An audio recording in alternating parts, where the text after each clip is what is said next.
Hey, what's up? I'm Dave Boyer, aka Mr. Boyer, aka the Swamp Man. One of the pull-offs, the Mount Moran overlook in Grand Teton National Park, Wyoming.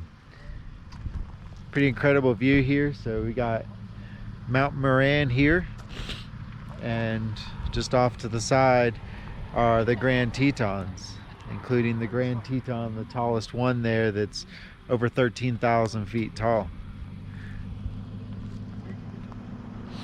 In addition to this being just an incredible place to see mountains and the beauty of this area, it's actually a really good example of some fault block mountains. So fault block mountains are going to occur when massive earthquakes push huge chunks of rock upwards. And that's not usually like a straight upwards. It's like one side gets tipped upwards. So if you can imagine this huge chunk of rock, even much bigger than this, but you know, being in relatively flat ground, and then all of a sudden this massive earthquake pushes a chunk of it upwards on one side, you're going to have this slope on one side and then a straight drop down on the other side. And that's a typical fault block mountain.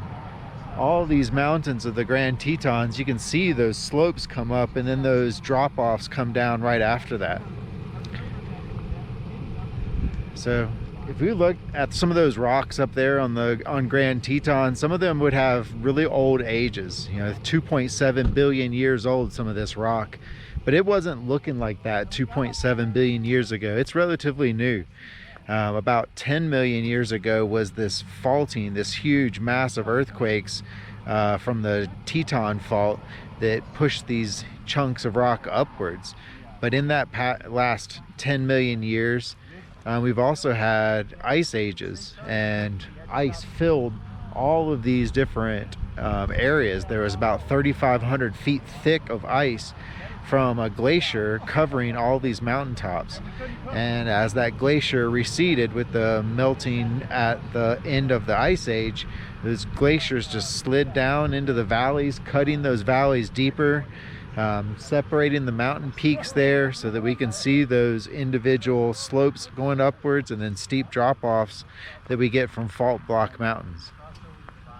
One of the best examples I've seen of fault block mountains, Grand Teton National Park, pretty awesome. We're gonna get back in the truck and go to another place to see some more of it. I just wanted to stop here and share it with you and tell you science rocks. Peace.